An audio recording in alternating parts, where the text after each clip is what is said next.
নমস্কার বন্ধুরা, মৌটিনাস কিচেনে আপনাদের সকলকে স্বাগত। আজকে তৈরি করে দেখাবো অনুষ্ঠান বাড়ির স্টাইলে ফ্রাইড রাইসের রেসিপি। কম বেশি আমরা সকলেই বাড়িতে ফ্রাইড রাইস তৈরি করে থাকি, তবে একদম সহজ উপায়ে অনুষ্ঠান বাড়ির মতো পারফেক্ট ঝরঝরে সুস্বাদু ফ্রাইড রাইস বাড়িতে তৈরি করতে হলে টিপস সহ আজকের রেসিপিটা দেখে নিন। ফ্রাইড রাইস তৈরি করার জন্য 250 গ্রাম বাসমতি চালকে পরিষ্কার করে ধুয়ে নেব। চালের মধ্যে বেশ কিছুটা জল নিয়ে হালকা হাতে একবার ধুয়ে নেওয়ার পর জল পাল্টে আবারও পরিষ্কার করে নেব। যে কোনো ব্র্যান্ডের লম্বা বাসমতি চাল এখানে ব্যবহার করা যেতে পারে। টোটাল 3 বার চালটাকে ধুয়ে নিলাম। এবার চালের মধ্যে বেশ কিছুটা জল দেব। আর দেখুন, জল দেওয়ার পর আর কোনো ঘোলাটে জল বার হচ্ছে না, একদম পরিষ্কার জলটা রয়েছে। এবার চালটাকে ভিজিয়ে রেখে দেব প্রায় 1 থেকে 1.5 ঘন্টার মতো। একটু বেশিক্ষণ সময় ধরে ভিজিয়ে রাখার কারণে চালটা যখন সেদ্ধ হবে তখন ভাতটা আর ভেঙে যাবে না। প্রায় 1.5 ঘন্টা পরে চালটা ঠিকমতো করে ভিজে গেছে। এবার ভাত তৈরি করে নেওয়ার জন্য কড়াইয়ের মধ্যে বেশ কিছুটা জল নিয়ে সেটাকে গরম হতে বসিয়েছি। এর মধ্যে দিয়ে দিলাম 1 টেবিল চামচ লবণ। ভাত যতটুকু লবণ অ্যাবজর্ব করার ততটুকুই অ্যাবজর্ব করবে। এর সাথে দেব 2 টুকরো দারচিনি, 5টা লবঙ্গ, 3টে এলাচ, 1 জয়িত্রী আর 2টো তেজপাতা। হাই ফ্লেমে জলটাকে এবার ভালোভাবে ফুটিয়ে নেব। জলটা ভালোভাবে গরম হয়ে গেলে ভিজিয়ে রাখা চালটাকে জল থেকে ছেঁকে ছেঁকে এই গরম জলের মধ্যে দিয়ে দেব। ফ্লেমটাকে মিডিয়ামে করে এর মধ্যে দেব 1 টেবিল চামচ তেল আর 1 টেবিল চামচ ভিনেগার।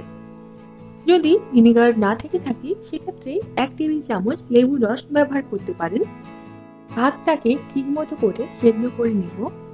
মাঝে মধ্যে 2-3 বার নাড়াচাড়া করে নেব, তবে খুব বেশি বার নাড়াচাড়া করার প্রয়োজন নেই, তাহলে ভাত ভেঙে যেতে পারে।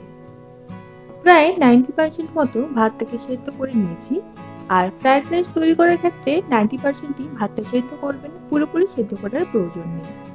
দেখুন, ভাতটা ঠিকমতো করে সেদ্ধ হয়েছে কিনা সেটা চেক করার জন্য ভাতটাকে হাত দেওয়ার সাথে সাথে কিন্তু ভাতটা ম্যাশ হয়ে যাচ্ছে না, একটু জোর দিলে ভাতটা ম্যাশ হচ্ছে, অর্থাৎ এটা 90% মতো সেদ্ধ হয়ে গেছে। এবার গ্যাস ফ্লেমটাকে অফ করে এটাকে ছেঁকে নেব। ভাতের ফ্যানটাকে পুরোপুরিভাবে ঝরিয়ে পর থালার মধ্যে নেব। চাইলে ফ্যান সমেত ভাতটাকে কোনো ছিদ্রযুক্ত বোল বা থালার মধ্যে নিয়ে পর ছেঁকে নিতে পারেন।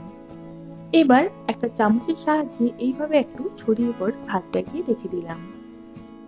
ফ্রাইড রাইস তৈরি করার জন্য কিছু সবজি কেটে রেখেছি। আর সঠিক পরিমাণে সবজি ব্যবহার করতে হলে 250 গ্রাম চালের জন্য 80 থেকে 90 গ্রামের একটা গাজর ব্যবহার করলে যথেষ্ট। মিডিয়াম সাইজের একটা গাজরকে ঠিক এইভাবে একটু লম্বাটে করে আর সরু সরু করে কেটে রেখেছি। প্রায় 70 থেকে 80 গ্রাম বিনকে একটু কোনাকুনি ভাবে কেটে নিয়েছি। একটা মিডিয়াম সাইজের ক্যাপসিকামের অর্ধেক এখানে ব্যবহার করেছি আর ঠিক এইভাবে একটু লম্বাটে করে কেটে রেখেছি। 100 গ্রাম খোসা সমেত মটরশুঁটিকে ছাড়িয়ে রেখেছি। আর লাগছে প্রায় 20 গ্রামের মতো কাজু আর 20 গ্রামের মতো কিশমিশ। কড়াইয়ের মধ্যে 1.5 চামচ সাদা তেলের সাথে 1.5 চামচ ঘি নিয়ে ঘিটাকে পুরোপুরি ভাবে গলিয়ে নিলাম। এবার এর মধ্যে 2 টুকরো দারচিনি, 2টো এলাচ, 3টা লবঙ্গ দিয়ে কয়েক সেকেন্ড নাড়াচাড়া করে নেওয়ার পরে আগে থেকে কেটে রাখা গাজরের টুকরোগুলিকে এর মধ্যে নিয়ে নিলাম। ফ্রাইড রাইস তৈরি করার জন্য যেসব সবজি ব্যবহার করব তার মধ্যে গাজরটা সেদ্ধ হতে একটু বেশি সময় লাগে, তার জন্যই গাজরটা আগেই ব্যবহার করলাম। মিডিয়াম ফ্লেমে প্রায় 1 থেকে 1.5 মিনিট মতো গাজরটাকে ভেজে নেওয়ার পরে এর মধ্যে নিয়ে নেব আগের থেকে কেটে রাখা বিনসটা। বিনসটাকে গাজরের সাথে মিশিয়ে আবারও প্রায় 2 মিনিটের মতো ভেজে নেব। ফ্রাইড রাইসে ব্যবহার করা প্রত্যেকটা সবজি সেদ্ধ হতে যেহেতু সমান সময় লাগে না, তাই সেদ্ধ হতে যেটা যেমন সময় লাগে সেই বুঝে আগে পরে সবজিগুলো ব্যবহার করছি। বিনসটাকে একটু ভেজে নেওয়ার পরে এর মধ্যে কাজু কিশমিশটা দিয়ে আবার 1 মিনিট ভেজে নিলে ক্যাপসিকাম আর মটরশুঁটিটা দিয়ে দিলাম। সবটাকে ভালোভাবে মিশিয়ে মিডিয়াম ফ্লেমে প্রায় 5 থেকে 7 মিনিট মতো ভেজে নেব।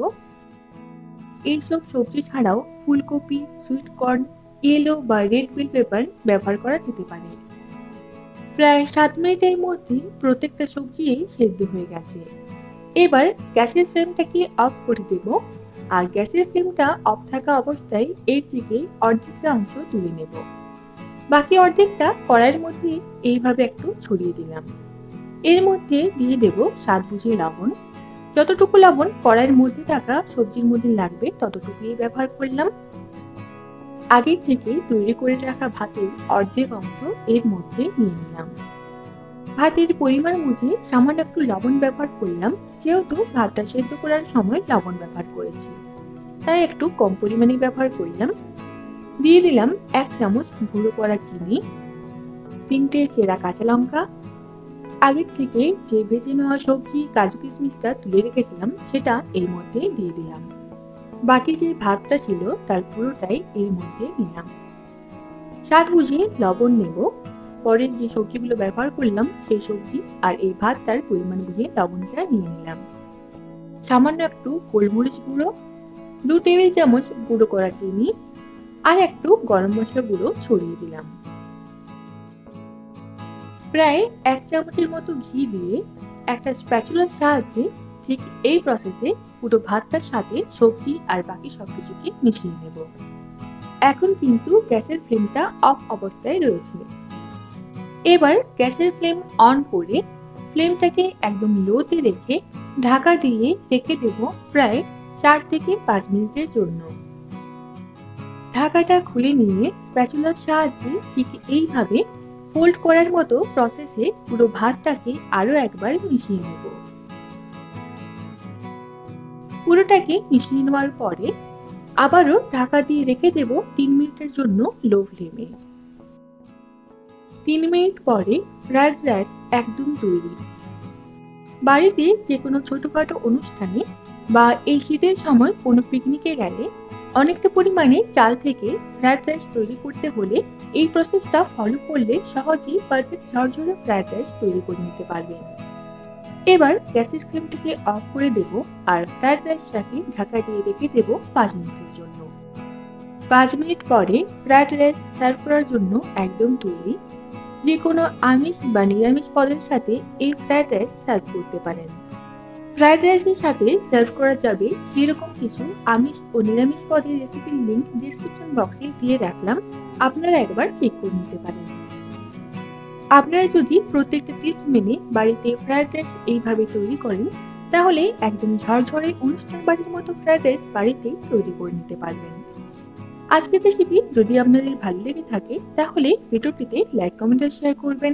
আমাদের চ্যানেলটিকে অবশ্যই সাবস্ক্রাইব করে রাখুন।